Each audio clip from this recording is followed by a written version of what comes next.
All right, welcome everybody to the Genesis Mindset. Right, so I'm just going to set myself up a little bit better.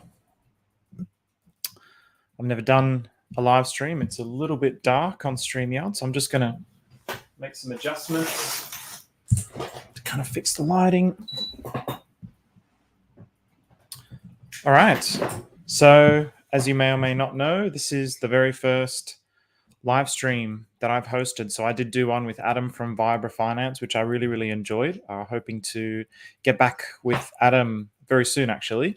And in today's, I'll be having a guest, Whitney Magic from Twitter. So I saw her actually on Vibra Finance the other day, and the things that she was talking about, I was really fascinated by. So I really wanted to get her on this show and just basically dig into her mind and her mindset and how she uses her mindset and her emotional intelligence to actually invest in cryptocurrency and what's actually attracted her to the Richard Heart ecosystem. That's also what I'm interested in. I don't really like to label things spiritual or anything like this, but I guess you could consider on the outside that's what you would call the things that I'm interested in. But I'm also extremely logically minded. I'm very rational as well. I'm an architect, I believe. Physics.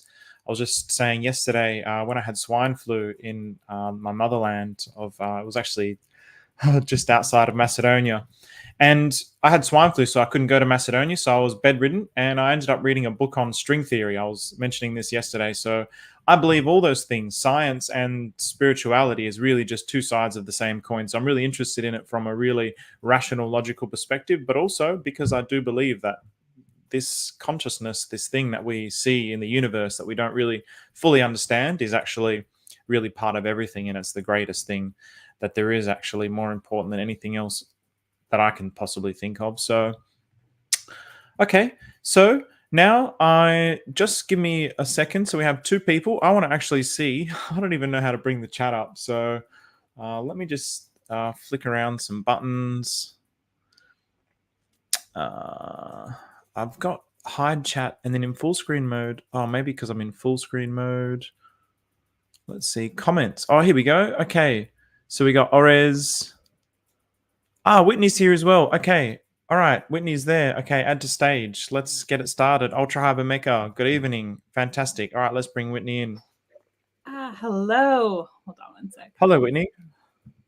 Hey. Nice to meet you. You too, Steven. So thrilled to be here. Yeah. Very good. It wasn't too difficult to navigate StreamYard either. I don't know how long you were waiting for, but yeah, I'm just trying to figure out all the different layouts. So you led the perfect show, welcoming everyone to the space, and so I'm super thrilled to be here. Yeah, very good. Thank you. So as I was saying, I don't know how much you heard of my little introduction, but I was saying that I've at first I thought you were a bot on Twitter. So you followed me, and I'm always skeptical of anytime a woman follows me on Twitter, it's like, this is probably a bot. You got to be careful. There's like lots of scams and things. But I saw you on the show on Vibra Finance with Lindsay, and I was like, I loved it. I loved what you ladies were talking about. So I thought, this would be a good opportunity to actually get you on and let's have a discussion about some of those things and see what you're all about. So, excellent. All right. I'm thrilled to be here tonight.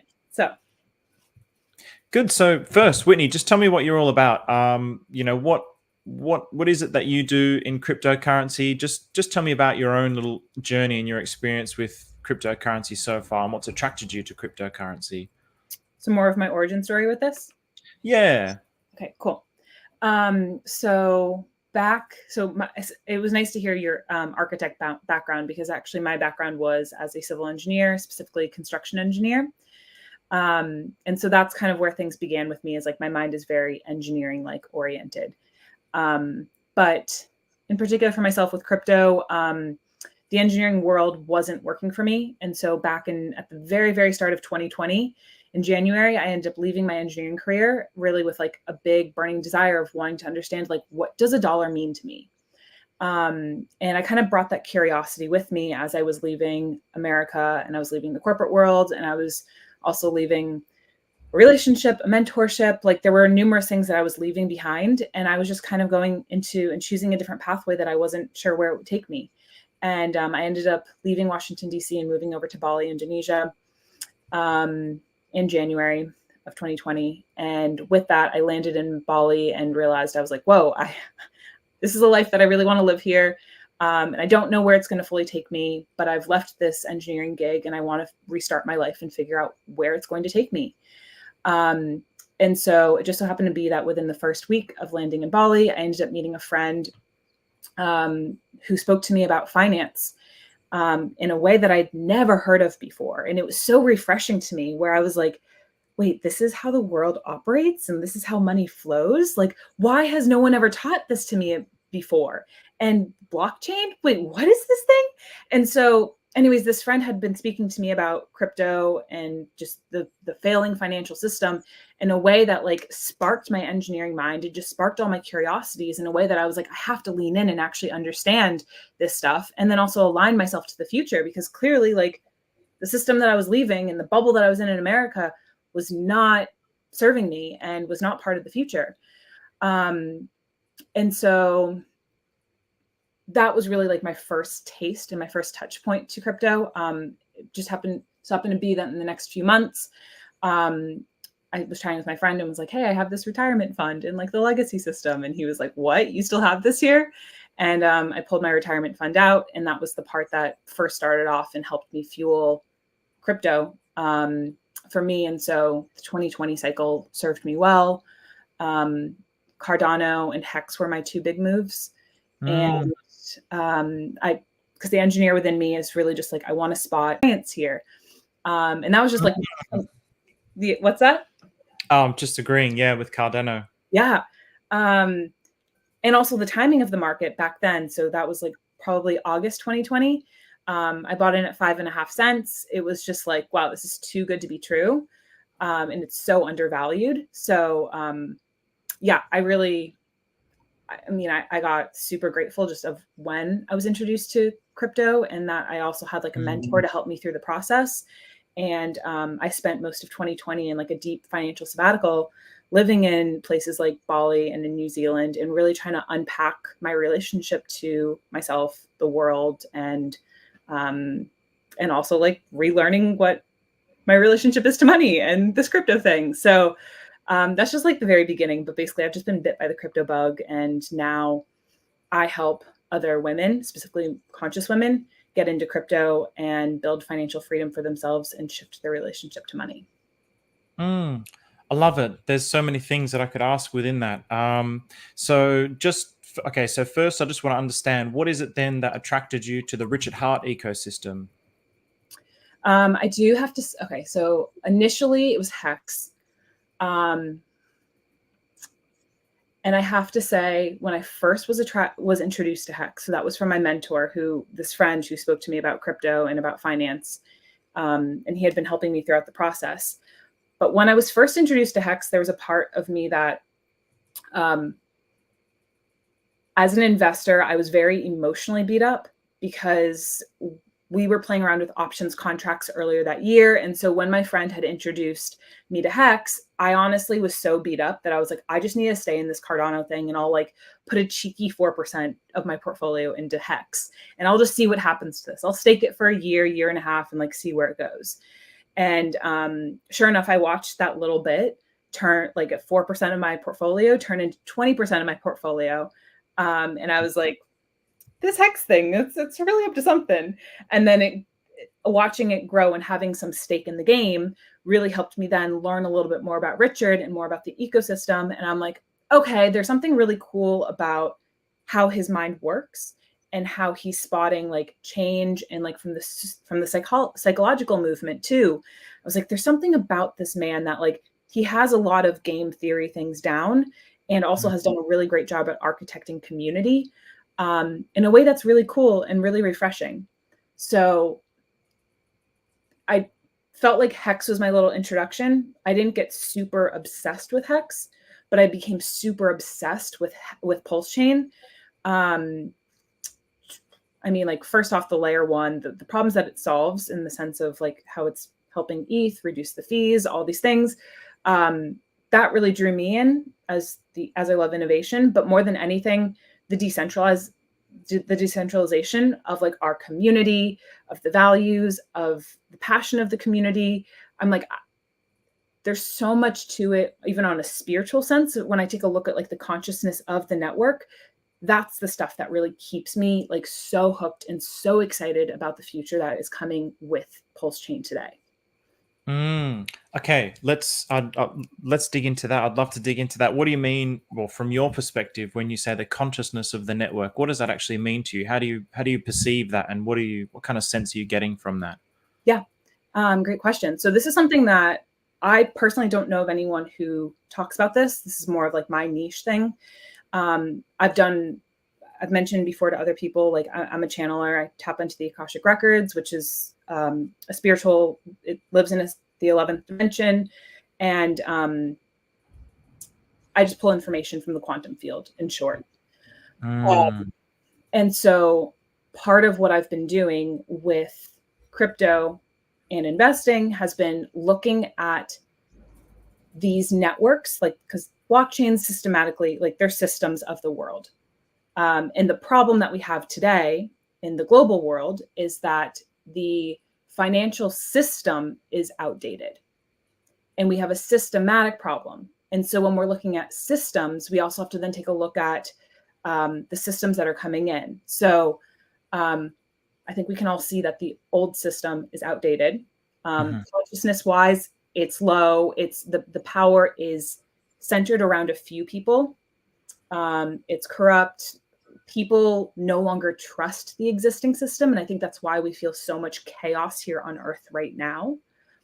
And so when I first take a look, I look at like the old existing system and I'm like, consciousness wise, it is low. It supported the 3D. It supported us to be able to get things rolling and moving. But now that we have technology that we can trust, we can actually tap into different levels of consciousness to allow power to flow in structures that are not corrupt. And so now in the blockchain world, as I'm looking at networks, I'm looking at how power is structured and how it flows. So even like the founders, the community, how it's funded by like VCs or not, the narratives that are being pumped, the tools and resources within the communities. I'm looking at the consciousness of the system and of the network. I love that. Okay, so when you were mentioning about the Akashic Record, so I wouldn't, I'm definitely familiar with those sorts of things. I would say that everyone would describe that in their own kind of little way, right? How they interact with whatever that is. What does that actually mean for you in regards to accessing that, in regards to how it's helped you with Pulsechain or cryptocurrency or Richard Hart?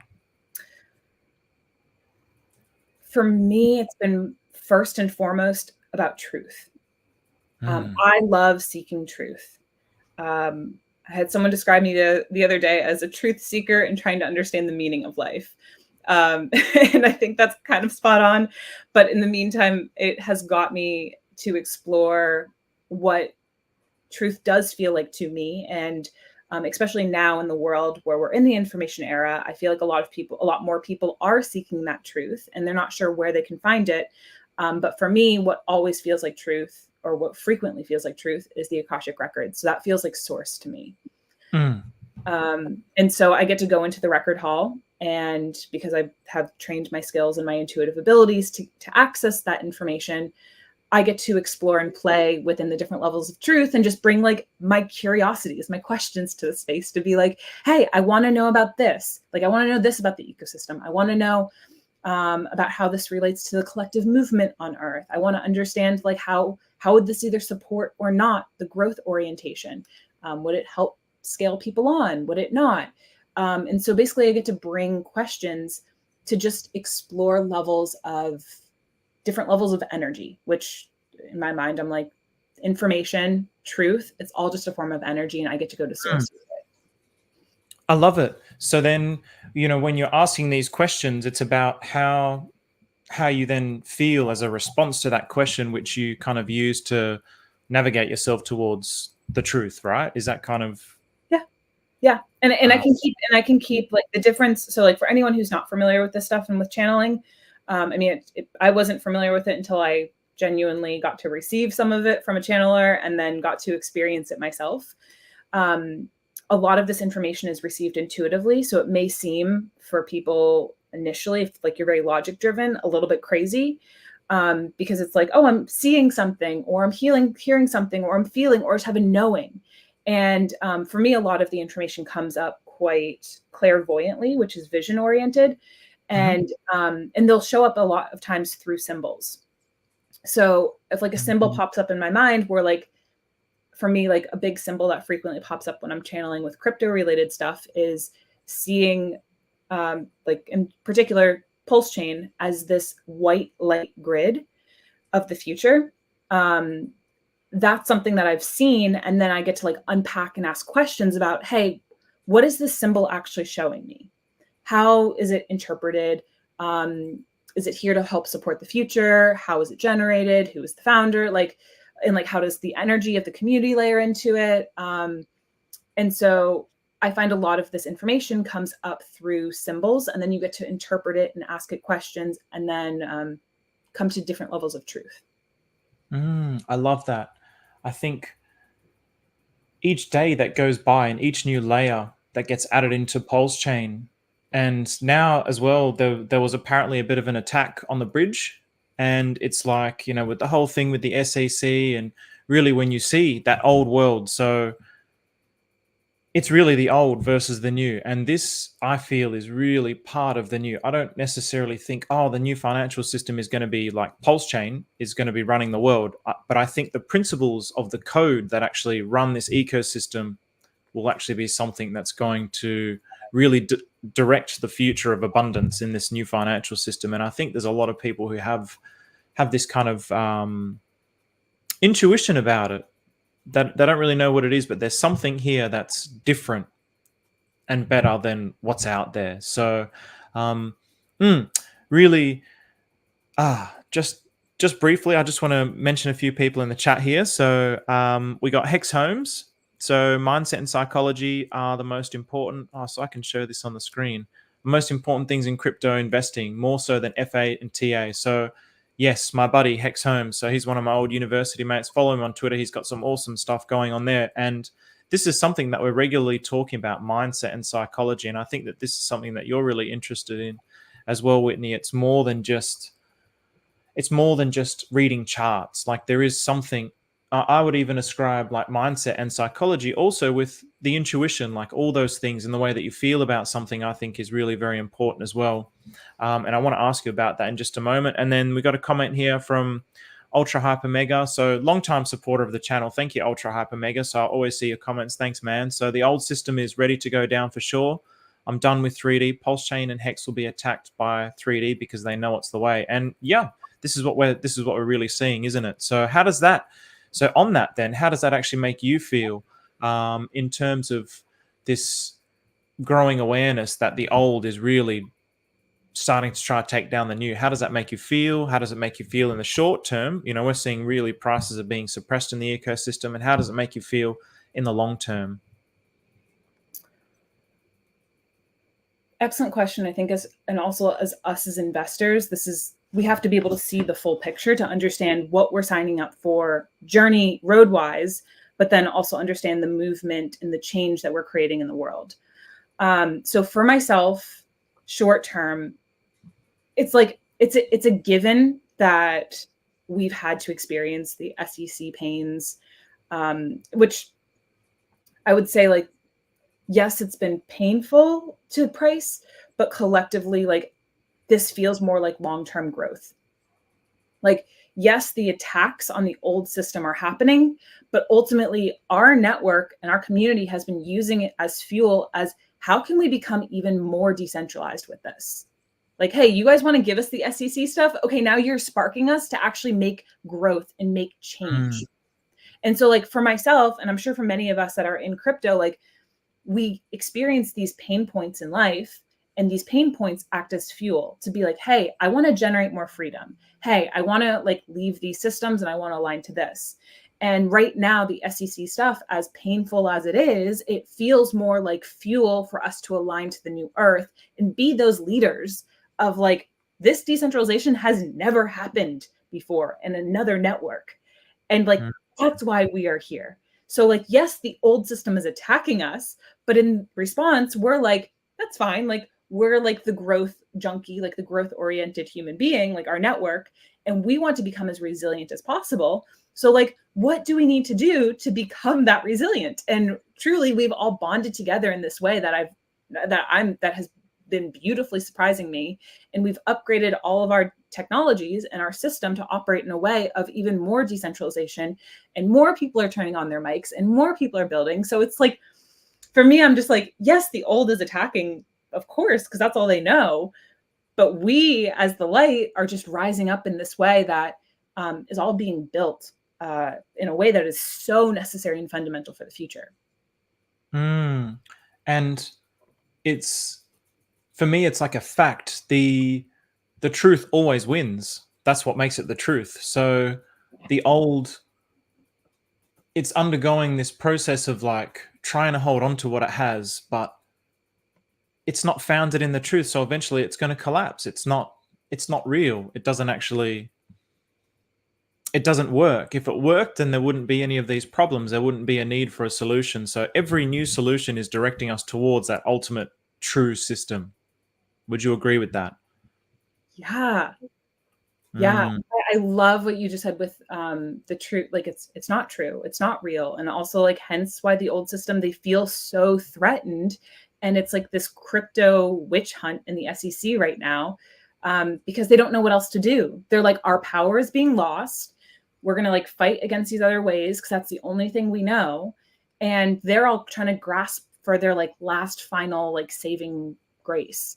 But really, like, what tools do they have? Like, what, like, they don't, is there any hope for them? No. Like, is there any hope for us? Of course. And I feel like that's the threatening part for people.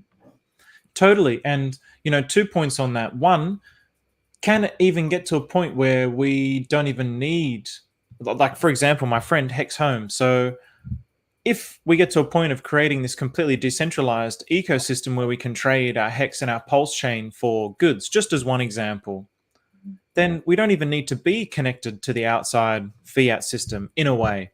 I don't actually think that that's an ideal solution. I definitely would want to see some sort of like coexisting solution, but there still is, there's so many opportunities for growth. But I do think it's really interesting that all of this is actually happening, and it's really feeding into the whole narrative of what Pulsechain was for, the whole sacrifice for freedom of speech. And it's like, what they're doing now by going after him is really like feeding they think that they're going after him because of securities or whatever it was, but it's actually feeding directly into that narrative of people genuinely being interested in freedom of speech. Like, this is them trying to take away our rights as sovereign beings. So I think it's like,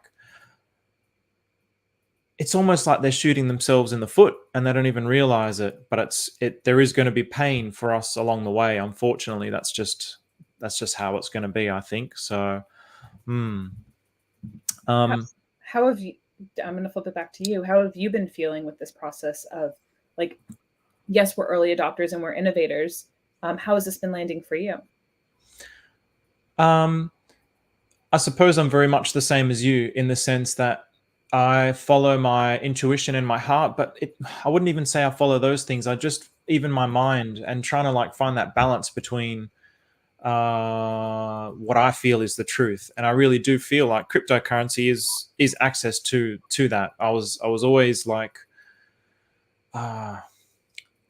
I saw no point with the old financial system. I saw no point of like, okay, well, I'm just going to live, and then I'm going to get a house, and then I'm going to get a car, and then I'm just going to die. Like, what's actually the meaning of all of this? What's the point of all of this? I mean, one of my favorite, I don't know if you'd call it a hero or something, but Alexander the Great, first human on the planet to have conquered the world. And he died at the age of 33. And he said, bury my hands out so the world can see that the man who won the world died empty-handed with nothing. And so it's like, I saw this world of like just greed and just materialism, and what's actually the point of any of this? And only so few make it. How come I get to live here in Australia and there's kids over there starving to death? They don't even have access to water. It doesn't make any sense. And then I saw crypto, and it was like, this, something in me got sparked, this new opportunity of like, could this be like a world of abundance where it's not this old world doesn't align with nature. It's too centralized. It's like a parasite on humanity, whereas this decentralized system is something that really, it democratizes finance for everybody. So everything that I'm seeing on Pulsechain just really keeps leading in that direction. The original reason why I got into cryptocurrency, and yes, of course, then you start chasing the gains, but still I love the ethos around Pulsechain. And I just, of course we want price to do well, but even if it doesn't, I'm still like really happy to be here and witnessing this and learning all of this that's going on. But of course, 100x, for everyone, that's amazing. But I really have a lot of conviction in the space, and my rational mind is like, oh, but this and this. But then I'm just like, no, it doesn't. Like, the truth can't lose. It's as simple as that. It doesn't matter about all these things that are going to happen in between. In the end, the truth always prevails. So one thing I'd love to add on with this is because I like where we're at price wise. I know people are feeling pressure, especially like we know what's going on. Like if we want to zoom out and see what's really going on is like, I mean, in the market. So we know everyone and anyone who's been in the crypto world knows Bitcoin and Ethereum will rise first, and then alts will have their season. And we're very much in that right now. And so it's uncomfortable to see all the other assets, like it's uncomfortable to see those two rise, being like, oh, like, where's mine going? It's a little bit sideways right now. However, I think one thing that we do forget is that we are in this ecosystem, first and foremost, like from the founder, from Richard. And Richard Hart, like one thing I do have to say is like whether it's his ego, it's like his passion and his zest to win and to prove everyone else wrong, especially the old system, is so strong. And that's been a huge prevailing force that has brought me into the space and that continues to magnetize people in, is because the values and the intentions that he's created this network with is what's felt. And it's felt within the network. It's felt within the community. It's like the underlying fabric there. And I know that seems a little bit more like energetic from the perspective, but the reason I want to bring this back is like Richard Hart doesn't lose. And we don't know what he fully has up his sleeve or how this will fully play out. But I have so much unwavering belief that like that Pulsechain will do beautiful, that the adoption is there, that we have Richard as the backbone. And yes, he's doing his SEC thing, but like he has to do his job as the founder and as the trailblazer for this. And we all have to do our own part of being the decentralized community that we are. Like there are builders, there are creators, there are investors, and there's Richard. And we all have jobs and roles part of being a decentralized community. And it's really hard being within the Richard Hart ecosystem to not be biased, to always try and be objective. But even hearing you speak as you just spoke, it really clicked this idea in my mind of that Richard really is, he really embodies that true spirit of what cryptocurrency was all about. And he's one of the original, he was in Bitcoin when it was 50 Bitcoins to mine. So, but he's really carried that spirit through. And I'm not saying people like Roger Ver don't carry that spirit. I don't really follow too much of those guys, but Richard is really carrying that original intention of cryptocurrency through, whereas now Bitcoin is in love with this idea of the ETF and BlackRock coming in. And I mean, they're infiltrating it from the top down, and they're relishing that. They're really excited by that. And I think that I think everybody kind of always takes for granted that Bitcoin will always be here, and it's going to be like, it's just always going to be there. Maybe this spells the end. Maybe this spells the end. Just like Yahoo, everyone took for granted that Yahoo is the number one search engine. Then Google came along and started doing everything that a search engine should be, but in the most purest form. And so now Bitcoin is like, it is now like all those on your Google, you've got all those advertisements and all that useless information that you don't need. The ETF, TradFi coming into Bitcoin is now all that extra layers of useless information. Maybe they become the Yahoo. Maybe they get flipped. Maybe they were just the beginning, and who knows? I really have no idea. Maybe it could be something else. But Richard really embodies the purity of that spirit. And I think he carries that through this whole ecosystem. And another thing that you said as well, what's your perspective on, have you read books like Think and Grow Rich or The Secret, or do you know Bob Proctor, Law of Attraction, these kinds of things? Yeah. I mean, I've read a handful of them. I find that a lot of them have repeating themes. And I mean, and I've also I've lived in spiritual communities, so I love reading, but at the same time, I love living. And I love, I pick up a lot through conversations or going through talks or podcasts. So I think you can learn a lot of these fundamental principles either through these types of books. But if you also start to look through the lens and start to see life, literally apply this information to life, you can learn it at a really rapid speed because we're just energy. I'm just energy. We're just interacting with each other. I mean, even fundamentally, sound is just vibrations of energy. And the more that I personally have trained myself to see life as energy, the less that, yes, I've read my books, but the less that I feel like I've had to just consume information, and the more that I felt like I've actually been able to play with life and play with reality, to be like, all right, so how is energy actually working for me? How is law of attraction actually attracting in people or opportunities or even frustrations into my life? Because life is presenting it all before us.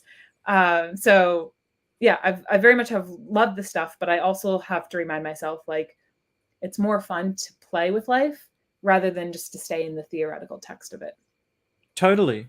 100% agree. And I think pretty much you nailed the point that I wanted to make, was that it's that concept is explained or understood in many different kinds of ways. That's the main thing. And I really wanted to then, that's how I see the Pulsechain ecosystem. If you see, okay, this is all the people that were in it on the first, and it's like a nucleus, and then we've shaken out all the weak hands, and in the middle is this core that is just nothing but conviction for the overall journey that we're going to take. So in the same way as an individual, where, okay, I'm just going to really believe it, I'm going to have faith, and I'm just going to take the action and just keep doing, and then the universe will present all these opportunities, things will start happening, and I'll achieve my goal. I'll never achieve my goal with a negative mind. If I think, oh, I can't really do it, no, I'm not good enough for it, I'll never be able to make that kind of money, I'm not going to do it. It's like a fact. And so in the same thing, collectivizing that, there's such a strong core within this ecosystem. If everybody was falling down and it's okay, this core is really starting to evaporate, I'd get worried. But I don't see that. I see the core just getting stronger and stronger and stronger and stronger and stronger. So it's anything that comes after that is only the strength of that core is it's going to increase the rate of growth, I believe. And it's really just, it's just an energetic feeling. It's not oh, here's the maths behind it, here's the kind of money that's going to flow into it. I don't really know the maths behind it, but I'm sure it could be calculated mathematically too. And if we want to take a look at it, it's humans ultimately what crypto is it's a movement. Every single thing. Bitcoin was a movement. It was an evangelistic movement. People were bit by the bug. And then, of course, those people who were early adopters, they did well in Bitcoin. And therefore, they keep preaching the word, sharing the word, but also building upon it and mining upon it and building additions on it.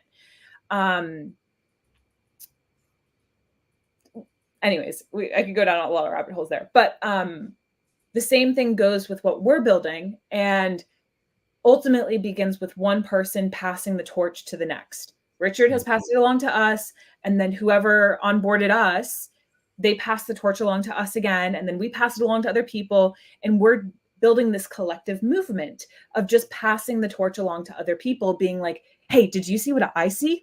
Yes, I built my trust before you did, but now do you see what I see? The world is broken, there is no hope, but there's hope here. This is the new system. This is founded on values that actually has power being spread out among the people.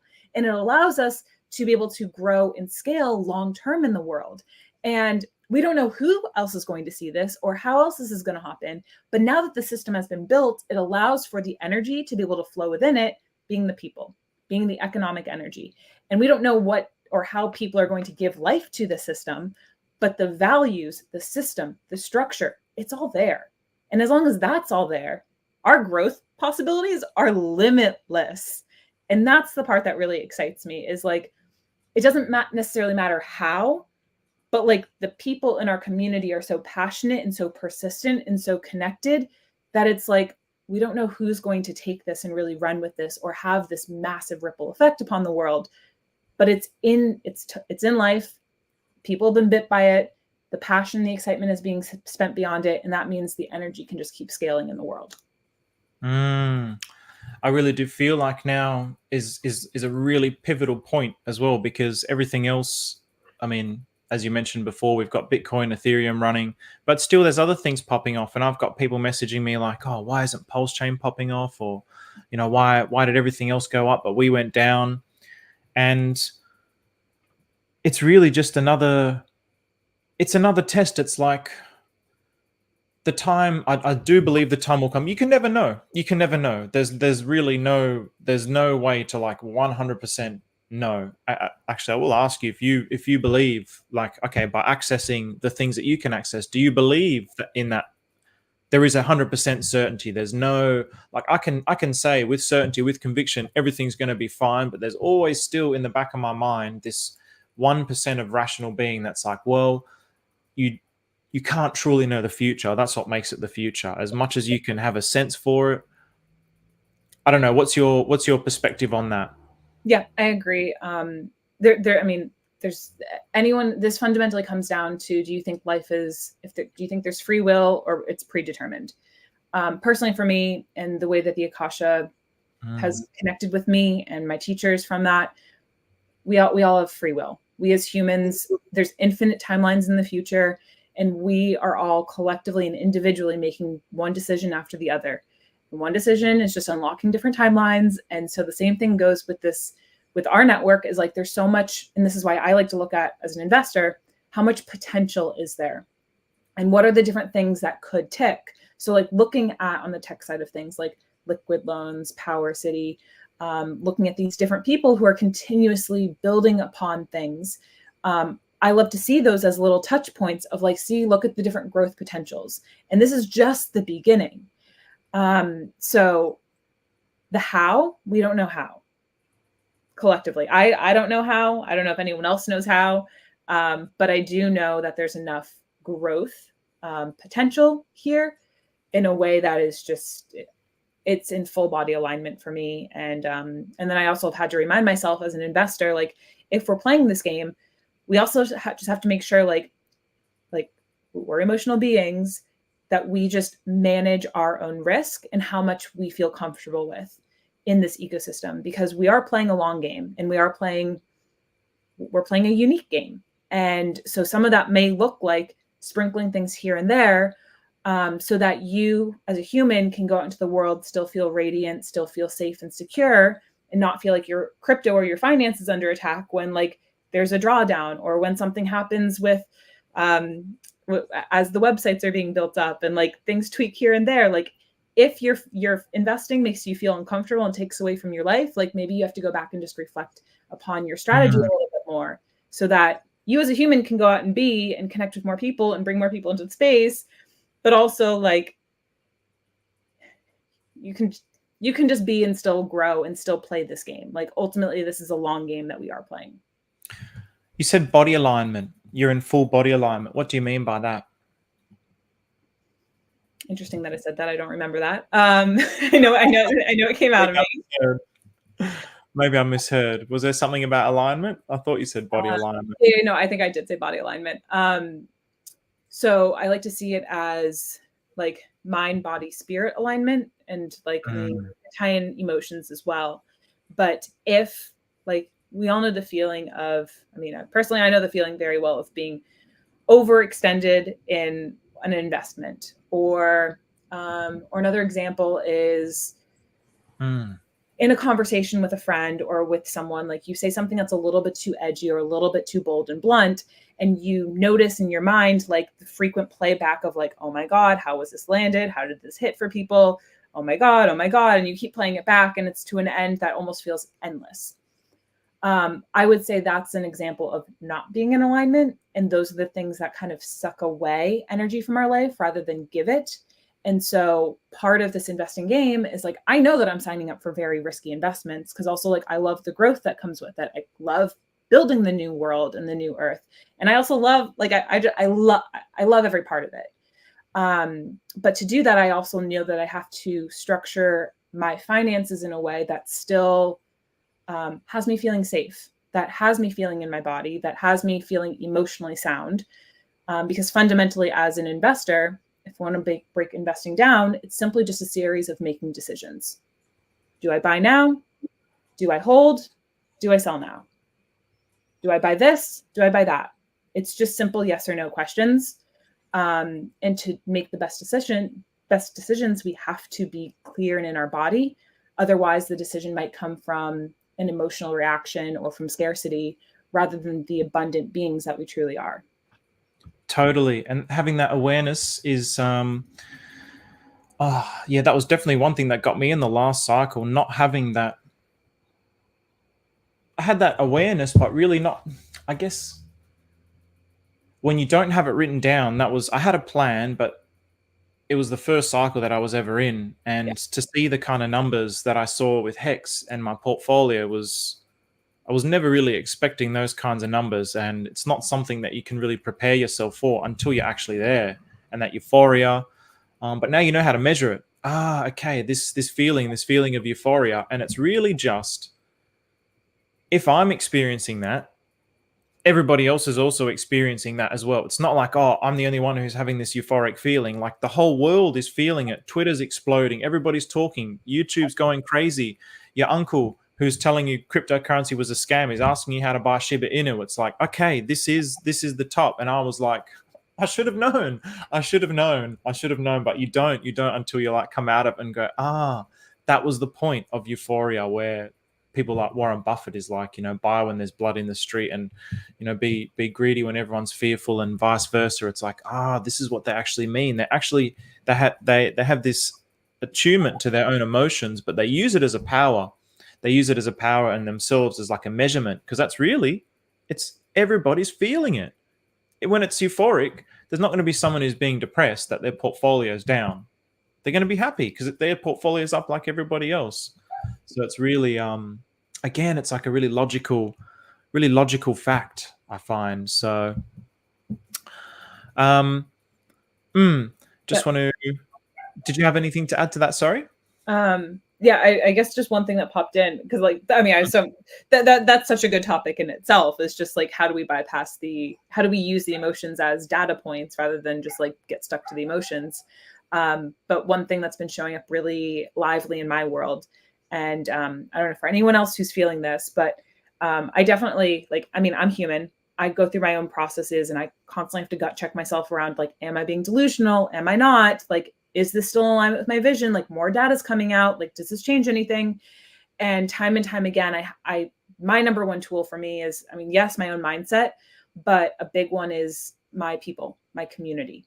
And I share this for anyone out there who is feeling a little bit, whether it's lost or just like unwavering. Like, community is such a key point and like an anchoring energy that I've had my friends. I even see a comment in here. Someone was talking about the short-sightedness that a lot of people have in the space. And one of my like dear best friends, he frequently reminds me, he's like, hey, Whit, like, you're doing great, but like, remember, like, your vision at this exact moment in time, like, you're human, it might be just a little bit too short-sighted. Like, let's zoom out again.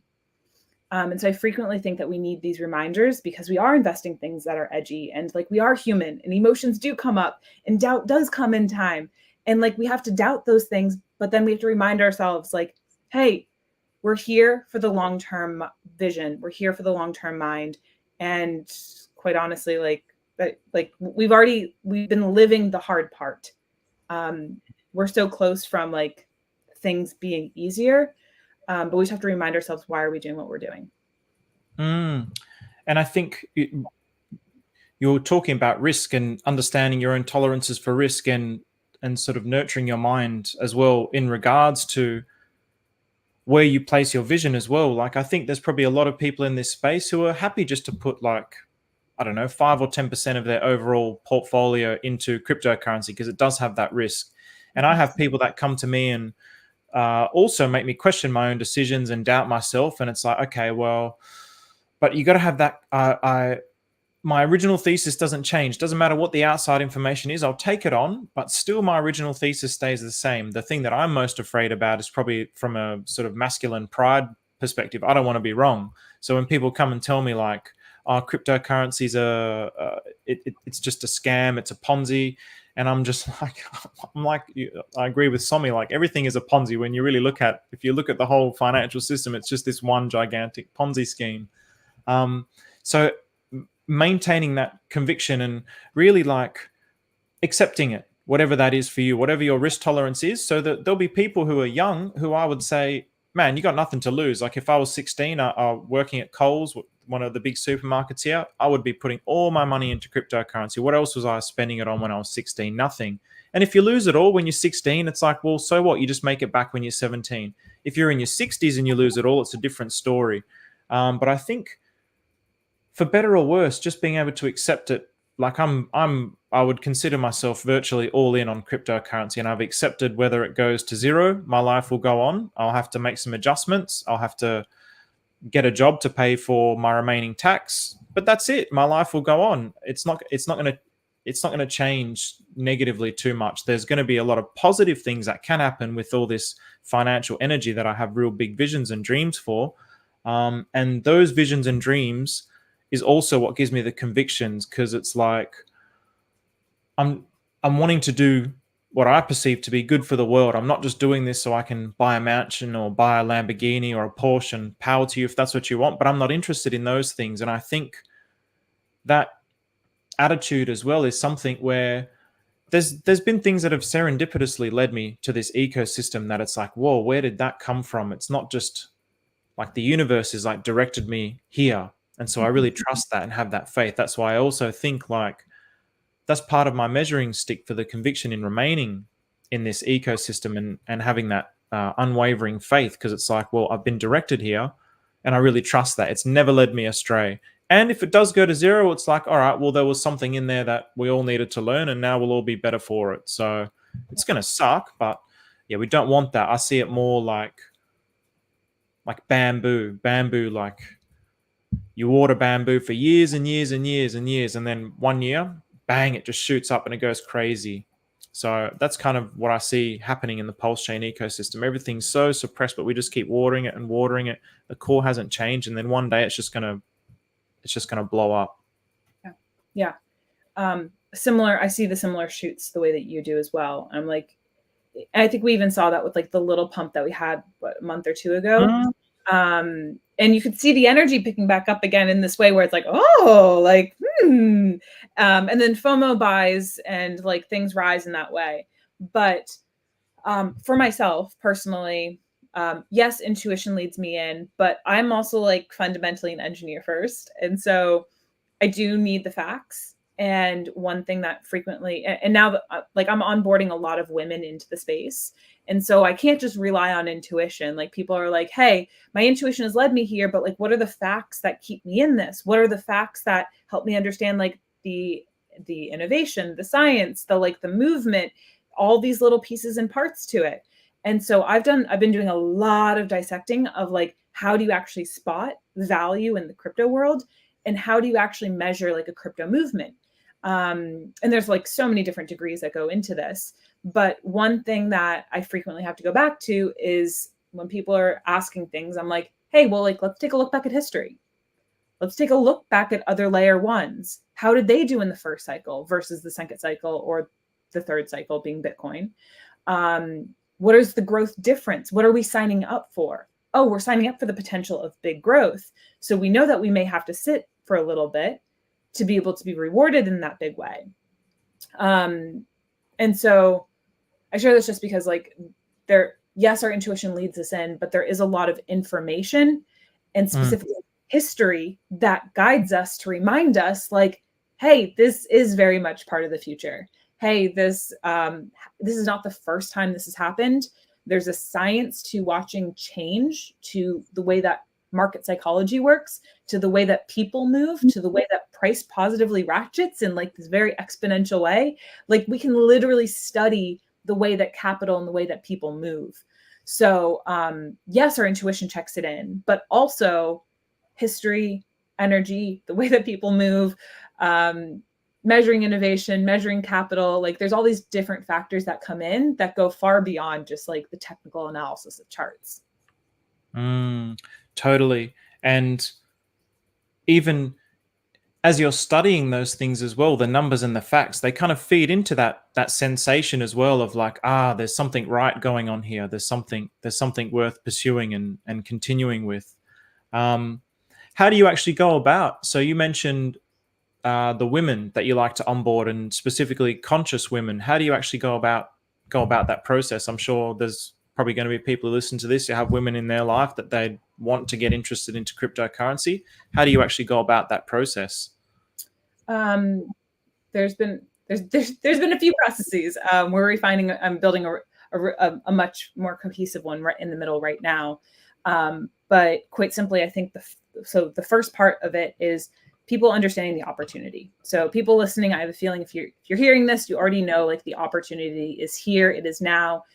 The old system is crumbling. The new is here. This is part of the new, and it's aligning your economic energy to that. And for a lot of the women in my world, it's people who don't really have financial literacy, but they're like, I feel this. I feel that I could be a millionaire in my lifetime. I don't know how, but the way that I'm speaking and the story that I'm sharing, they're like, I know, and I have a feeling that this is possible through me, for me, through you. And there's something I have to learn here. And there's a calling of why I'm resonating with this. So first off, it's people really understanding the opportunity to claim it. Next off, I find it's the actual like training your mind investment wise to be long-term minded, to enter the crypto world in a way that's not dopamine driven, and that's not like purely dopamine driven, and that is purely not just like, oh, I buy meme coins or I just buy Bitcoin, but instead you get to feel comfortable in the space to be able to understand it to some degree of like the differences of layer ones and layer twos, and like why you might buy something. There's a little bit of conscious understanding around like, hey, I'm now entering the crypto world. And then step 3 is actually building out your systems. I find 4 main parts are when you buy, so the cycle, the market cycle timing, what you buy, the projects, because that's growth, building out your systems and security, because obviously you need your money to be safe or else someone will get it. You also need to be able to onboard and offboard your stuff in an ease-filled way. And then the last one being your plan, your mindset as an investor, which is, I think, one of the things that a lot of people miss. And if you do it all at the beginning, quite honestly, that will give you the freedom that you need to be able to grow. And these are all things that I help women with through courses, through programs, through one-to-one work. But ultimately, it's like, hey, we're choosing the pathway to financial freedom. Like, it can be built. There's a science behind it. It may be a big dream, but as long as you take aligned actions, like, it can be possible for you too. I love that. And so how do you actually go about so you mentor these women, you coach them? How does it actually work? Some women like one-to-one stuff. So if that's the case, I take them through a one-to-one experience for onboarding, and then I can help them through a one-to-one experience throughout the entire cycle. That's more my one-to-one side. And then on the other half, I lead women in group community programs. And that way it's more scalable for them. It's more scalable for me. And it also brings this community and the sense of like, hey, we're in this together. Hey, like we actually get to use our intuition as an investor and as a tool to help us build our wealth. Hey, we can talk about this. My emotions have a space for investing as well, but also like I do need logical, practical, like grounded information as well. So for me, it's my group programs, and then I'm in the middle of building out a membership to like monthly help support women through the process, so that we truly are not doing it alone. It's big and lofty, our dreams, but also we can do this together, and wealth can shift hands into the hearts of the good. I love that. I love that. Is there any recommendations or suggestions that you might have to maybe some of the male listeners who have wives or partners that are really not on board with their cryptocurrency decisions? Is there anything that you could say to have that, or suggest to have that conversation with their partner to kind of sway them into what this actually means? Yes. First and foremost, so for myself, I like my passion is very contagious to some people. And a lot of times people are like, hey, I want to understand, like, how did you get into this stuff? And so conversations that I frequently have with other ladies who are like, this feels heavy and I feel like resistance around this, but I want to feel what you feel right now about crypto. Frequently I'll remind them, I'm like, hey, first off, like this stuff wasn't easy for me at first. But the thing that I reminded myself time and time again is I went back to my vision. I went back to why am I creating this? Why did I say yes to crypto? And it's that, even if we want to go back to manifestation purposes, like you have to go back to your fuel, to your vision, to remind yourself, why am I doing what I'm doing? For me, it was at that time when I was just leaving the corporate world, it was around long-term freedom. It was around being able to live life on my terms, to live a very fully expressed life, a very different life, do things that people said that I could never do or thought that was possible, challenge the status quo. Also really just build a system where my money could actually work for me. Like I had this internal belief. I didn't have any examples of people in my life doing this, but like my vision was like, I collectively can bring $1 in, and that dollar could not just be $1 in, $1 out, but it could be $1 in, $5 out, or $1 in, $10 out. And like we see that now in the investing space and in our world. But for me, that's long-term freedom. That's having my money actually work for me so that I'm not tethered to being the slave in the box of like money in, money out, money in, money out. It's no longer a chasing game. And so all that to be said, I think if people can ask people, like personally, like right now, my sister's a year and a half below me.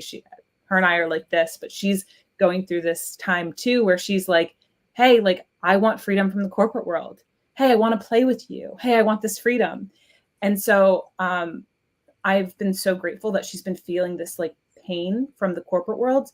And I find that when people feel this pain, it's like a little reminder of like, hey, like, would you like to learn about this crypto stuff? Like, who would you resonate with learning from? Would it be from me or would it be from someone else? And so I never want to force this stuff down people's throat, but instead I kind of wait for the moment when they are feeling that like, oh shit, like I would really love a different way of living and a different way of being. And like, you have the tool and the tool is there and it's been presented and it's been sculpted. So yeah, all of that is like, go back to the vision and then just remind them when they are feeling that pain point of like, hey, maybe this is your prayer. Maybe like crypto is the thing that you've been waiting for. I love it. Yeah, I really love it. I think it's just because it's so outside of our realms of like experience that it really is like beyond our imagination. Actually, at this point in time, it's on the fringes of society. It's not, you're kind of like a degen being in cryptocurrency. So, yeah, really exciting. Hopefully there's some gentlemen out there who got some value out of that answer. I'm just going to be putting in our socials in there as well. So we had Benny Blanco from the Bronx. Thanks for the comment, Benny. Appreciate that. And we got our socials there if you want to follow myself and Whitney on Twitter. Got this comment here again from Ultra Hyper Mega. Universe wants to experience novelty. I think we just need to follow our intuition, but that's hard in a 3D world. But we will grow exponentially once the old system will lose grip. Yes, I completely agree. I mean, diving into the future a little bit. So even blockchain, I think blockchain itself is really just the step one in this new financial system. It's part of the infrastructure, but it's like computers back in the day. That's what it is. Blockchain is actually a very old technology, and a blockchain is literally a chain. So here's your thing, and then the next block, and then the next block. It's like a line. I would visualize something would have to be more like an interlaced field. So instead of it being like a blockchain in this direction, there'd be blockchains just everywhere, and it's just this whole field, and it's going to need quantum computing and artificial intelligence. And so on that perspective, excuse me, do you have any narratives that you are kind of looking at in this upcoming bull market, or potentially in the future, that might be something that other people aren't really thinking about, or something that is an old narrative but you think it could have a reemergence in this upcoming bull market? Is there something in the future that you're looking at? Great question. I'm trying to think. There's something new with this one. I mean, I feel like there's a lot of innovative ideas, thoughts that I have. Old ones, I don't know.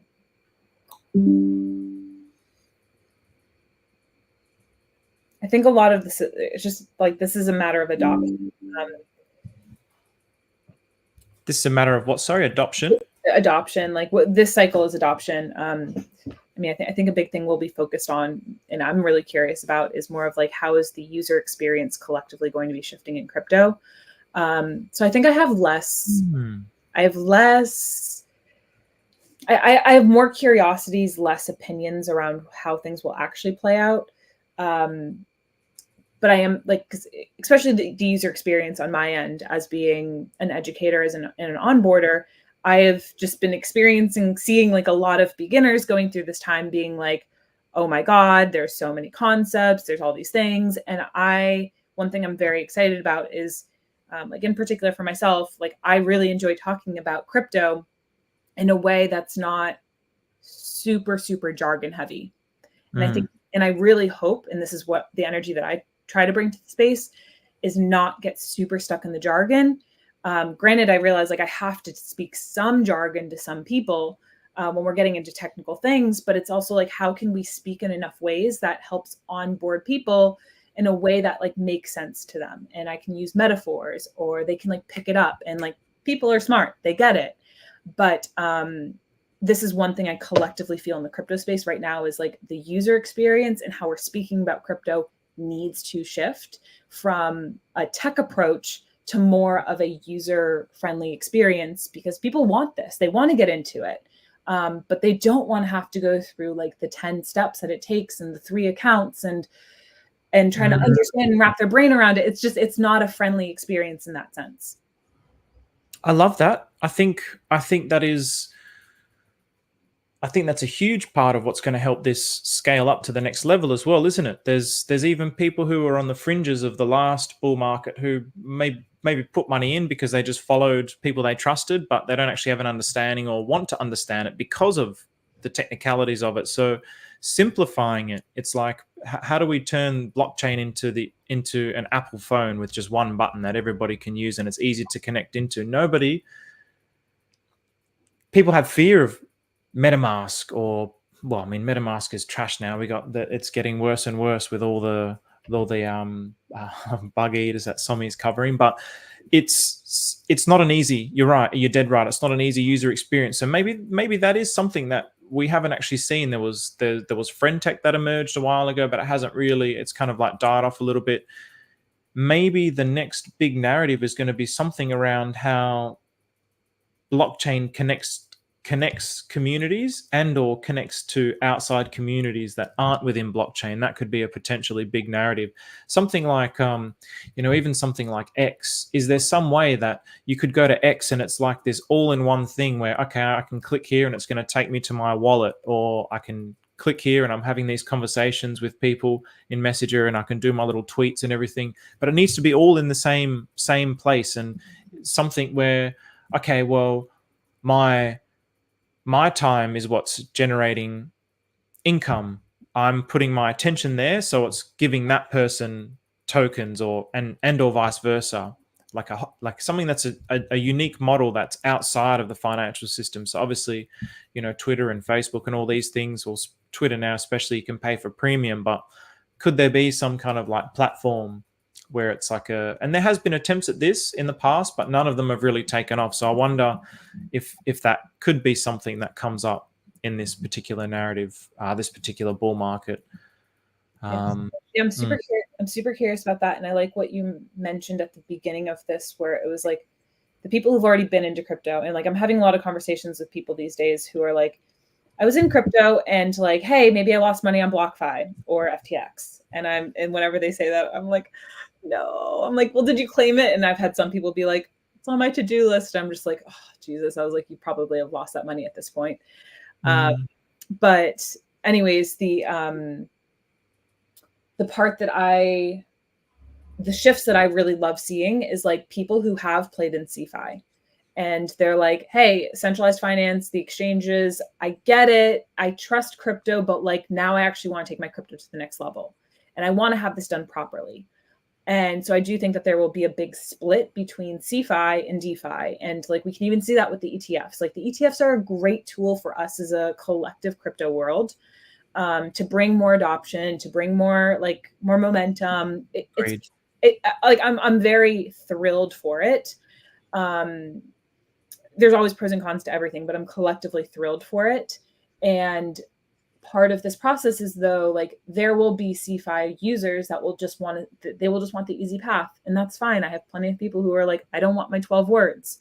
But then there will be plenty of people who are like, wait, this is what crypto really is. Like I get to be my own thing. Like I get full ownership of this. Like one talk that frequently, if anyone's also looking for like to share these types of videos with like their partners or friends who are interested, one video that really has like screamed out to myself and to anyone that I share this with around like why I do crypto is I highly recommend people checking out the video by, it's called Permissionless. It's a 20-minute talk by Eric Jorge. Eric Voorhees or something. Yes. Highly recommend it. It's like under 20 minutes or 22 minutes. It's so good. And it just talks about the aspect of like a permissionless existence, because right now in the banking world, everything we do is going around asking for permission for us to use what we already own. Like, hey, we send a credit card, we swipe a credit card. We're technically asking permission from Visa. Will you validate this? And then the same thing goes with our bank. And like I frequently have had friction with banks these days of people being like, are you really sure you want to send this? And it's like, it's my money. Why do you have to ask me 3 times? But it's everything in our life these days. It's been designed around having to ask permission. And that's not what human being is. That's like human doing, being like, am I allowed to do this? Sure. So if anyone or has a curiosity themselves and needs a little like crypto revitalization, like please go watch that video. It is so good. And on that as well, the usability experience in TradFi is actually it's also just as difficult. It's just more commonly accepted. Like, if I want to get a loan, I got to fill out all these forms. I got to go to the bank, and it's not a seamless process. It's actually harder to set up a bank account than it is to set up a MetaMask account. With a bank account, you've got to go, the whole KYC process, for example. That's a lot more of a pain in the ass than actually just setting up a MetaMask. But in people's minds, it's like, well, this is normal over here. And then over here is like not normal. So anything that's outside of whatever information I have in my mind is strange and it's difficult, but it's really not. It's really not that hard once you actually like spend just a little bit of time wrapping your head around it. It's actually quite easy. So it's actually really interesting. And I think you really hit the nail on the head with there's this particular cycle. There's going to be a big split between the TradFi and the DeFi. There's going to be a big split. And that's also another reason why I'm like really excited with what's going on in Pulsechain, because it's really like facilitating that. It's really, there's so many things that once the spark is lit, it can just set off a big chain reaction. There's so many things that are just waiting to go on Pulsechain and the Richard Hart ecosystem. It's just really just a matter of time. So it's very, very exciting. On the thread of that, one of the cool things is as we're looking in the space and like building out simplicity and building out user experience and building out different networks and blockchains, building is quite different with code versus building community and people. And so what we have today in our community is something that has taken years and has taken like so much trust for people to fundamentally build, to say, I trust this community. I trust Richard. I trust the code. I have all these things. True. So it's like, we are so far ahead of people that if they wanted to try to play catch up with us, good luck. Like you guys, good luck. Wow. Right now, we have the architecture for it all. That is such a good point. I never thought of it from that perspective. The fact that, you really have to trust it, right? And it has taken time, but now that the trust is there, the scale at which things are built and the speed at which things are built as well. When there's a problem, there's a solution. Like within a day or two. It's really like the feedback loop between the ecosystem's problems and solutions is phenomenal. It's really phenomenal. I never really thought of it like that. That is really an amazing point of view. So, um, I think anything else that you want to kind of mention on that before we move on to the next points? Fundamental, like the one like root anchoring point. I mean, like, honestly, if anyone has anyone who's been interested in crypto or just like somewhat curious, I honestly think that this chat is turning into a really great resource for that. But I'm hitting upon a lot of the fundamental things that I teach upon. And right now, like, as we're looking at systems being built, the big thing around the financial system and this system is genuinely that trust is like the number one currency. That's how I see it from an energetic perspective, but also just like a real perspective is like, we have to have trust in money and in the systems that like when we put our money in, like we're going to get our money out.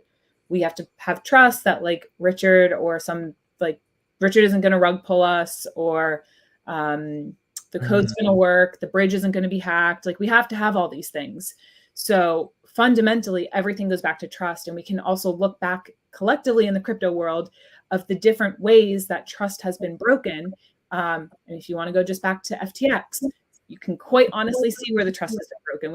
We can see collectively in the world right now where like the American regime is falling and trust has been broken from the government and the people. So like, if anyone wants to even just take a look on like getting involved in crypto, start looking at the world through the lens of trust. And you'll also start to know how much trust there is in the system, because the trust is just in the code. It works. And then the trust is in the community. And if you need to tap into community members, like our community is quite accessible and quite brilliant. And I mean, there's all these layers I can rave upon, but ultimately like start to look through the world through the lens of trust. Yeah, I love that, especially because, cryptocurrency is supposed to be trustless, but I don't actually really believe, like, even, for example, decentralization, there still needs to be some sort of like, it works better when there's some sort of guiding principle or something that's guiding the decentralization, or like it can't just be the extremes of trust or trustlessness. There has to be some kind of a balance. So in a way, like it's trustless in one perspective, in that yes, the math and the code does everything. You don't need to trust a human being, but the trust comes from the fact that this is a system that I can place my faith in, that it's not going to screw me over in the end. And I think that that's something that finding that harmony within yourself and really following your instincts on that. I think a lot of people gravitate towards cryptocurrency because of that, because they're sort of disenfranchised with how things are in that world, and they're looking at this going, this could be a new and better way, and I don't really trust that anymore. Can I trust this? It's still up for debate at the moment, but just seeing the development and the way that it's changing is it's just such an exciting time to be alive. It's really like this whole new system, this whole new consciousness that's emerging as well. It's really, the dissemination of information is so fast. People that you often hear like, oh, there's people waking up all around the world.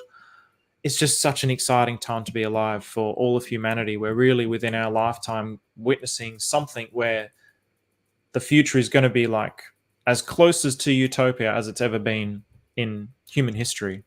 I'm so glad you said it. My soul is like, I'm so excited to be alive right now and to physically be a builder. And yes, we're like navigating the change right now, which is really can feel quite painful, and it can feel quite like, speaking of trust, like we're like, what can we trust? We don't know what's exactly in the future or how things are going to lay out.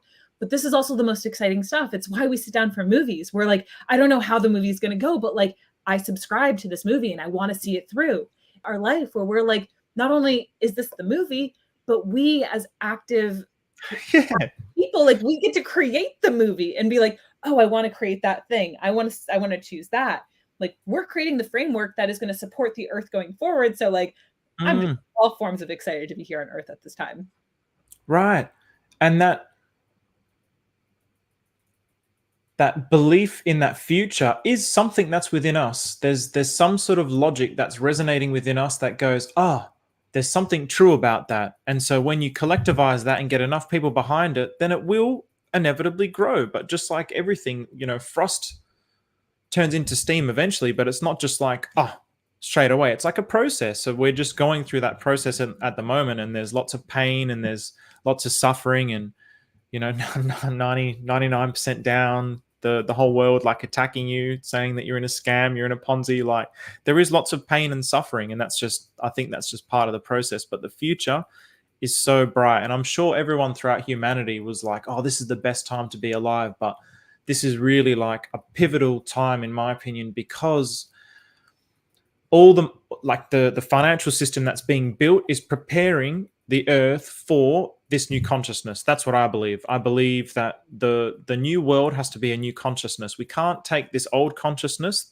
which is self-centered and me first, into this new world, because it's just going to end up corrupting that system. So the system will never be just like we identified before. There has to be some sort of trust in the code and the system, and humans make that code and that system. So the human itself that creates that needs to be flawless, needs to have it needs to be like as much egalitarian, as much thinking about the totality of benefit rather than just benefit for me, which is like the old paradigm of like, that self-centeredness. The real self-centeredness is that we're all just one. That's my true self. And to live in a world like that, I believe it's happening within our lifetime, and that's something that all throughout human history we've been striving for. So to actually be a part of it now is what's most exciting to me, and the cryptocurrency is just like the railroad system for that. It's just a part of that epic unfolding. It really is. And like, I personally, for myself, one thing that has been really beautiful to experience in this decentralized community is like, personally, I started publicly speaking about Pulsechain. Like, it's always been a burning thing for me, but specifically around July and August this year. It was August when there was a Pulsechain meetup here, and I was like, oh, I actually need to be speaking more publicly. And I had done a few Twitter spaces, but like, truly it wasn't, it's been quite recent. And I share this because I've been so in awe around how beautifully I've been received by our community publicly, and how many relationships I've built in real life, through meetups, through conversations, through live streams, through phone calls, and then also in the real aspect. So like, this is a decentralized community, and the only way that decentralized communities can benefit and grow and foster is if individual humans support individual humans to rise up. And I have fully seen this collectively in our network, and it's been absolutely shocking to me. So shocking in the most beautiful way. So all that to be said, like, our community truly is decentralized, and I can feel it in the fabric of the connections here. Lovely. Just again on the community, I think this is always something that I kind of I'm within the community, obviously, but I always try and be objective. And so whenever I'd hear like, Hex has got the best community, Pulsechain's got the best community, I'd always be like, yeah, I mean, every community says that about themselves, but there is certain properties within this community. I mean, a community will be bonded by some sort of shared interest. So what's the shared interest? Whatever the shared interests are here, the characteristics of that I still think are more altruistic compared to what might necessarily be in another community. So even though I look at this and go, well, it's just like every other community. You've got people who are positive, you've got people who are negative, you've got people who complain, you've got people who just have gratitude. It's like, okay, it's all the same, but there is still something. There's like some core property. There's a huge shift. And so like, I'll share a little bit what I've been noticing. It truly goes back to consciousness. We have so much consciousness in our community, and like, I mean, if I want to just compare like the Bitcoin community versus this one, like I went to a conference a few weeks back, and you can feel the density and the frequency is different from the people there. You can feel the awakeness and the awareness in our space, but I really struggled to find that in the Bitcoin world. And the people who were there that were conscious at this couple thousand people conference, the people who actually were conscious were actually not in the crypto world, but instead they were more in the blockchain space. And they were maybe not fully in crypto yet, but they were there for more of the technology. So I like to take a look at, when I'm like vetting projects and vetting communities and trying to be a little more objective, I like to take a look at like, who are the influencers? Who are the people who are having conversations in this space? What does the Twitter feed look like? What are the conversations around? And a lot of our community has been around growth orientation. It's been around, how do we become a better human? There's been a lot of consciousness talks, hence why, and even like the numerology that goes on behind Hex and behind Pulse. I take, if anyone's curious, and to be a little bit more objective, like I've had to call myself out on a lot of these things to ask myself, am I being delusional or am I being somewhat objective? And quite honestly, like I am being objective. Like I can give you tangible facts. But there's so much more consciousness in our space. And a lot of times I'll take a look at like, what is our community talking about? What is our community up to? What is the energy in our space? And how much consciousness is fundamentally here? Like the fact that the stuff that I've been talking about entering the space has been purely consciousness based. And I honestly didn't think it was going to be received. Hence why it took me so long to actually become public talking about this stuff. But since I've entered the space, like people have just been like, yes, finally, thank you. And more people are speaking about the consciousness, and they're being able to allow that self to be seen, that side of themselves to be seen. And if you talk about more consciousness comes to the surface. And as we just talked about, like attracts like more consciousness does attract more consciousness. So objective, whatever you want to call it, I've like really studied the science of our community, and there's so much good behind it, is just the short of it. I love that. Yeah, because I also see it as like I don't have the numbers, but it feels objective. And at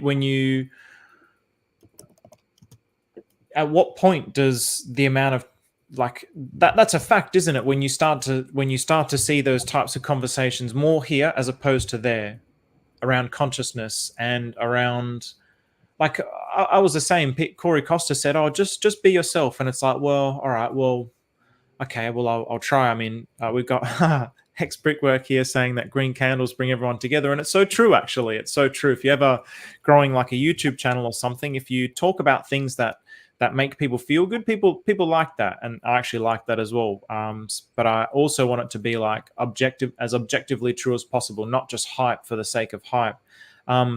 But still, like the topics that I've talking about, the things that I've spoken about, like I'm in conversations with people all the time, in Telegram and on Twitter, talking about these sorts of things, and people are really resonating with that message. And I don't really have anything to compare it to in other ecosystems, but it's definitely very strong in the Pulsechain Hex ecosystem. I definitely feel that people are really even. Shout out to the flat earthers. I'm personally not one, but that's a big thing. There's that whole like flat earthers and the sort of spiritual element that goes with that. It's a big community within the. Apparently, it's quite big in the Hex ecosystem. So that's all fine with me. So definitely, I agree with that. There is a lot of consciousness behind this, but a lot of smart as well. When people think of like consciousness, they might just think, oh, like, hippies and thinking the world is one and kumbaya and all that. But it's not like that. Consciousness for me is like it's logic. It's like math, but it's true. It does have all those kumbaya things and everything, but they are the truth. Like people want to feel good. People want to feel happy. That's just how it is. Yeah. It's quantum. Right. Like fundamentally, I've had a few people recently, or I find in particular when guys talk about spirituality and they're like, and personally, I say this too, because I was this way too, where like my scientific mind was like, I don't want to be too woo woo. And I'll correct people and I'll say, it's not woo woo, it's quantum, it's physics, it's a science. And fundamentally, that's what it is. And that's why we really get it. But people resonate with things and they don't. And it all just fundamentally goes back to like everything is energy. And that's also what consciousness is. And it's just revealing the different layers that are there. And on this, I mean, it really, if we're at this precipice of a tipping scale of consciousness as well, where people are starting to become more conscious and people are starting to shift away from the old paradigm and the old way of thinking, And then Pulsechain is like this epicenter of that consciousness in this epicenter of this new financial system that's going to support this type of consciousness. The scales can tip very radically in the favor of Pulsechain because we're at the epicenter of that. So I never really thought of it from that perspective, actually. So that's another thing that just, yeah, it's just it's so exciting. Like I've like loving all of this, like, and absolutely loving this conversation and your community too. I'm so there's so much excitement energetically within me. I think you guys can probably see that quite well. But yeah, it's like truly, genuinely such a great time to be live and to be resonating with this stuff. And I think for us to be so far ahead of the curve, this is the thing that we're going to look back in history and be like, whoa, we were in on like day one. Right. Like we built that. Wait, we had conversations around this stuff and we generated more people into the space to create more of a pulse behind it and add more life force energy to it. Like, how cool is that? Right. And I think it's also going to, they become complementary forces as well, because again, when we talk about like consciousness and waking up, and people in that old world look at that like, you know, you're just crazy and, oh, what drugs are you smoking to kind of have these experiences? But it's not like that. It's just like a logical fact. You have that that eternal existence. The quantum is within you and you can access that. And when you actually have, people want results. So if things like Pulsechain grows, and we were talking about it, and we were the people that are like talking about this new world that's emerging, and there's this consciousness, and Pulsechain starts to bring the results, then those people who are like, no, you're wrong, their perspective can slowly start to shift by the evidence. You can't deny the evidence. You can't deny the evidence. That's the thing. So that's what really, I mean, that's one of the reasons why I started this whole channel, because I'm like, for me, it's all about the mind. But okay, how do we actually communicate these things in a way that's compelling? Because if I come from that perspective, everyone's just going to think, oh, he's just like some spiritual guy and switch off. I'm not really interested in that. Wait, but question. Do you sorry to interrupt, but do you actually have people think that you're crazy? Oh, yeah, of course. Yeah. Someone, yeah, of course. I'm like at this point, I don't have people that are crazy. I mean, I guess I've just like learned how to distill it back and ask people questions and flip it back to them. But instead of people calling me crazy, they're like, you're brilliant. And I just don't see the world, like I don't fully grasp the way that you do yet, or I haven't put the energy in to see it yet. But people are like, I get it, or like this is new to me, but what you're speaking to me like is cellularly like remembering something and triggering something within me, but I don't know what it is. So like I haven't been this is why I'm like surprised. I'm like, are people like, crypto isn't going to fail? Like that's not really a conversation point anymore. Or if it is, I ask people like, what's your fear around it? More of the fear for people is investing in something risky. And I totally get that. Totally get that. Or like not having the time and the energy to like fully dive into this stuff. But maybe it's just me being like wildly curious about people. And I've been like, what's your resistance to crypto? Because I am so confident and sure of myself. So please entertain me. Yeah. I think there's a degree of people's responses, though. I think the people who think, oh, that's crazy, I mean, they're a very small minority. I think the majority will still be like, well, maybe not the majority, but there's certainly a few that are like, okay, well, that's your thing. I see where you're going with it, but to me, it's just like another pipe dream. And that's always been my character, always thinking about the future and imagining this better future and this utopia. And it's just like, yeah, that's just another one of your little fantasies. So, great. Yeah. Thanks for all the comments, everyone, as well, and for engaging. If before we start rounding this up, if anyone's got any questions from the community, would love to actually hear any questions. If you guys have any questions, this has been like really, I've really enjoyed this, Whitney. Obviously this is our first time speaking, so we've had a bit of a chat through Twitter. So it's really nice to get to know you. Is there any kind of like any final comments or statements that you want to make about anything that's coming up for you, or anything about this conversation? I've genuinely enjoyed this so much, and this is so refreshing. And I find so like, thank you for having this space. Thank you for inviting me on. Thank you for the initiation, and you're great host too. Thank you so much for letting me talk so much. But yeah, I think one thing I've been collectively observing in our community too is how much like I would love for some of the conversations to be shifting a little bit more to like a little bit more reminding people why we're here. And I know we can get we're in the innovative stage, we're in the early adopter stage, we're in a stage really where we're nitpicking a lot of things. And I would love for more conversations like this in our community to come up where we can really zoom out to the meta around why we're doing what we're doing and remind ourselves that like we're collectively here because we're building a movement. It's not like, yes, we're tweaking the tech. Yes, we're building things. Yes, we're building innovation, but we're building a movement, which a movement begins with the people and it begins with the community and it begins with conversation. It begins with like creating things here and there and adding value in the space. So I absolutely love all this stuff. Thank you so much for having me. I don't think I really have much more else to say. Yeah. Okay. No, I love that. I love that. We're really, we're providing through these conversations. It's like the town square of this consciousness that's within this ecosystem, which is really, it's really something else. The way that it's connected and united through all these different social platforms. And again, I do wonder, going back to when we were talking about what could be a narrative, if there is going to be something that really just unites all these different ecosystems together in some way, that would be really quite huge in this particular upcoming bull market. So I just want to cover this comment here. So I sense that the educational system has led people to adopt a rigid mindset, and concerns arise about the impact of chemicals like fluoride in our food and shampoos we use has affected our yes, and there's evidence of this. And again, this is the thing where it's like that old mindset doesn't even want to consider these things as an issue. When you talk about something like pineal gland, people either don't know what it is, or it's just like, oh, spiritual woo-woo, I'm not interested in that. But it's part of the power of your prefrontal cortex. Like when your pineal gland is like calcified and it's trashed, like you're actually diminishing you as a the people that have those perspectives that it's just nonsense are the ones that could benefit more than anybody from utilizing that power. Like the clarity of your mind that you get, you'll be able to succeed at your job like tenfold just by having these kinds of powers. But the whole thing, the whole old way, the whole food, the whole industrial system, it was beautiful.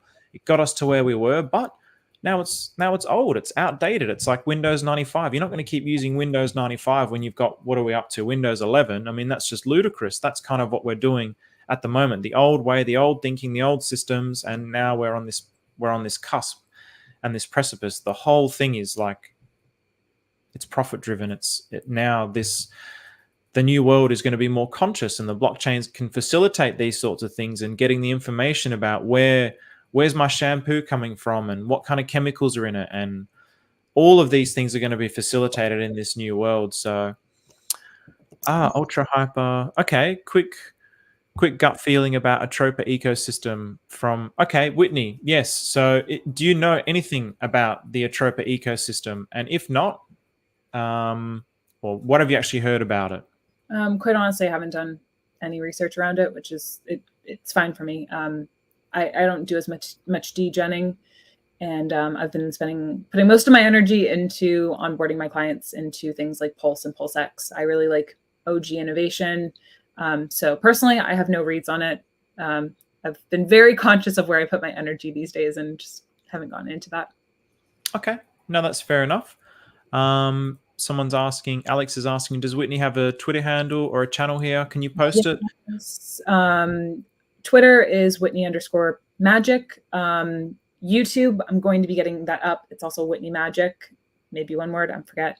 And then if anyone uses Instagram, that's my personal favorite place.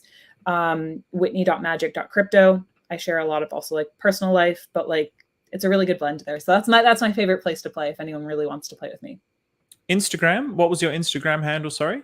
Whitney.magic.crypto. Whitney.magic.crypto. I'll save that to the side as well. I'll follow you on Instagram.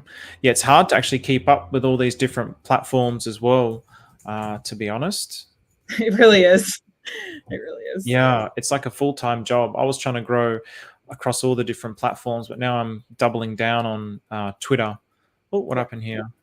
Doubling down on Twitter because it seems the best with the direction of my content at the moment. So Twitter and YouTube. So yeah, good luck with your own YouTube. So when you do have it, I'd love to come on and have a chat with you as well when you have a show. So all right, looks like there's no more comments coming from the audience. So with that, any final closing statements? I've just thoroughly enjoyed this time. Like, honestly, such a great chat. I came in with no expectations. So thank you so much, Stephen, for having me. Oh. I look forward to chatting more and just like connecting with you more. So thank you. Definitely. Yeah, my pleasure. No expectations. It's the best way when there's no expectations. You just go in with a clean, open mind, open heart, and just take it where it goes. So thank you very much for coming on. Thank you for accepting. And yes, I loved this conversation. Actually, when I talk to people and there's not a when you're not really on the same wavelength, you can really feel it. It can be quite uncomfortable and awkward, but it was a very comfortable conversation actually, and I really, really enjoyed it. So thank you very much. Thanks for enlightening us with all your wisdom and your knowledge. It's really good to get your perspective. I loved it. And any ladies out there that listen to this, go check out Whitney's content. Go follow her. If you need an extra hand, go look at some of Whitney's programs that she's starting to set up, and reach out to her on Twitter. And with that, thank you very much, everybody. Enjoy the rest of your week, and I'll see you all soon. Thank you, Whitney. See you later, everybody. See ya.